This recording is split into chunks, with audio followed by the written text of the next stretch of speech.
जी बिल्कुल, इस वे मैं मौजूद हाँ GOR मेन गेट ते थोड़ी ही देर पहले पुलिस वालों ਵੱਡਾ ਹਮਲਾ ਕੀਤਾ ਗਿਆ। ਪੁਲਿਸ ਵੱਲੋਂ ਧਰਨਾ ਦੇਣ ਵਾਲਿਆਂ ਨੂੰ ਫੜਿਆ ਗਿਆ। 2 ਗੱਡੀਆਂ ਭਰ ਕੇ ਇੱਥੋਂ ਪ੍ਰਿਜ਼ਨ ਵੈਗਨਾਂ ਲਿਆਂਦੀਆਂ ਗਈਆਂ ਸੀ। ਨਾ ਸਿਰਫ ਉਹਨਾਂ ਤੇ ਲਾਠੀ ਚਾਰਜ ਕੀਤਾ ਗਿਆ ਬਲਕਿ ਉਹਨਾਂ ਨੂੰ ਗ੍ਰਿਫਤਾਰ ਕਰਕੇ ਇੱਥੋਂ ਲਿਜਾਇਆ ਗਿਆ। ਕਿਉਂਕਿ ਉਸ ਤੋਂ ਬਾਅਦ ਆਹਿਸਤਾ ਦੁਬਾਰਾ ਜਿਹੜਾ ਖਵਾਤੀਨ ਦੀ ਆਮਦ ਦਾ ਤੇ ਸਿਲਸਿਲਾ ਸ਼ੁਰੂ ਸੀ। तो 2 ਹਫ਼ਤਿਆਂ ਤੋਂ ਗ੍ਰੈਂਡ ਹੈਲਥ ਅਲਾਇੰਸ ਦਾ ਜਿਹੜਾ ਧਰਨਾ 2 ਹਫ਼ਤਿਆਂ ਤੋਂ ਉੱਥੇ ਮੌਜੂਦ ਸੀ, ਉਹ ਅੱਜ ਉਹਨਾਂ ਦੇ ਸਬਰ ਦਾ ਬੰਨ ਟੁੱਟ ਗਿਆ ਤੇ ਉਹ GOR ਪਹੁੰਚ ਗਏ। GOR ਦੇ ਸਾਹਮਣੇ ਜੋ ਕੁਝ ਹੋਇਆ, ਪੁਲਿਸ ਦੀ ਵੱਡੀ ਨਫਰੀ ਇੱਥੇ ਮੌਜੂਦ ਹੈ। ਚੁੱਕੇ DIG ਆਪਰੇਸ਼ਨ ਲਾਹੌਰ ਤੇ SSP ਆਪਰੇਸ਼ਨ ਲਾਹੌਰ ਇੱਥੇ ਮੌਜੂਦ ਨੇ, ਜਿਨ੍ਹਾਂ ਦੇ ਸਾਹਮਣੇ ਪੁਲਿਸ ਨੇ ਕਾਰਵਾਈ ਕਰਦਿਆਂ ਹੋਇਆ ਬਹੁਤ ਸਾਰੇ ਧਰਨਾ ਦੇਣ ਵਾਲਿਆਂ ਨੂੰ गिरफ्तार किया।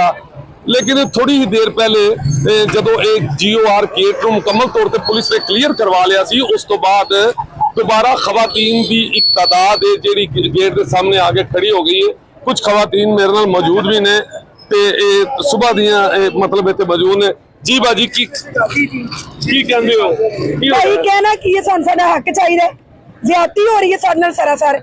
इस तरह ही हुकूमत उन्होंने ली है मार कुटाई करके, इस तरह ही सानू मार कुटाई करके मुज़ाकरात मंजूर करवा रहे हैं। और की करना है उन्होंने? नहीं अगे ते गेट वेला करा लिया, फिर खवातीन की तादाद पहुंच गई है जी। हाँ जी, तो ज़ाहिर है भाई हुण आहिस्ता आहिस्ता मजीद लोग भी आ जाएंगे। जिन्होंने फड़ के लेके गए उन्होंने छुड़वाना तो है ना। ਅਸੀਂ ਉਹਨਾਂ ਦੇ ਨਾਲ ਸਿਰਫ ਛੁਡਵਾਉਣ ਵਾਸਤੇ ਤੁਸੀਂ ਆ ਜਾਓ ਮੇਰੇ ਪਾਸ। ਨਹੀਂ ਅਸੀਂ ਆਪਣੇ ਹੱਕ ਵਾਸਤੇ ਅਸੀਂ ਆਪਣਾ ਹੱਕ ਲੈਣ ਵਾਸਤੇ ਬੈਠੇ ਆ। ਅਸੀਂ ਕੋਈ ਇਹਨਾਂ ਕੋਲੋਂ ਕਰਾਇਤ ਨਹੀਂ ਮੰਗਦੇ ਪਏ, ਅਸੀਂ ਆਪਣਾ ਹੱਕ ਮੰਗਨੇ ਆ ਪਏ। ਅਸੀਂ ਆਏ ਆ, ਸਾਡੇ ਹੱਥ ਪੁਲਿਸ ਪੈ ਗਈ ਹੈ। ਪੁਲਿਸ ਨੇ ਇੰਨੀ ਜ਼ਿਆਦਤੀ ਕੀਤੀ ਹੈ ਬੀਬੀਆਂ ਦੇ ਨਾਲ, ਬੀਬੀਆਂ ਨੂੰ ਕੁੱਟਿਆ ਮਾਰਿਆ। ਬੀਬੀਆਂ ਨੇ ਇਹਨਾਂ ਨੂੰ 골ਡ ਮੈਡਲ ਦੇਣੇ ਨੇ ਪੁਲਿਸ ਵਾਲਿਆਂ ਨੂੰ, ਜਿਹੜੇ 10-10 ਰੁਪਏ ਤੇ ਵਿਕਦੇ ਨੇ। ਤੇ ਕੋਈ ਗੱਲ ਨਹੀਂ, ਅਸੀਂ ਅੱਜ ਅਸੀਂ ਨੇ ਤੇ ਕੱਲ ਨੂੰ ਪੁਲਿਸ ਵੀ ਕੋਂਦੀ। ਇਹਨਾਂ ਦੀ ਵੀ ਵਾਰੀ ਆਉਣ ਵਾਲੀ ਹੈ, ਕਿਉਂਕਿ ਸਾਡੀ ਹਕੂਮਤ ਵੇਚ ਕੇ ਖਾਨ ਮੁਲਕ ਗਿੱਜ ਗਈ ਹੈ। पहले स्कूल प्राइवेट कर दिते ने, फिर हुण कल प्राइवेट कर दे, कल पुलिस ना बेचण दी। इस तरह भाई उन्होंने हुकूमत लई है ना, उस तरह ही वो बदमाशी नाल काम कर रहे हैं। बस गल खत्म। उन्होंने पता सानू वोट किसी ने नहीं देना, ਅਸੀਂ ਜ਼ਲੀਲ ਹੋਣਾ ਹੈ ਤੇ ਅਸੀਂ ਹੁਣ ਆਪਣਾ। ਜੀ ਤੁਸੀਂ ਮੇਰੇ ਪਿੱਛੇ ਦੇਖ ਰਹੇ ਹੋ ਕਿ ਪੁਲਿਸ ਦੀ ਵੀ ਵੱਡੀ ਨਫਰੀ ਇੱਥੇ ਮੌਜੂਦ ਹੈ। ਪੁਲਿਸ ਦੇ ਵੀ ਵੱਡੇ ਲੋਕ ਇੱਥੇ ਮੌਜੂਦ ਨੇ।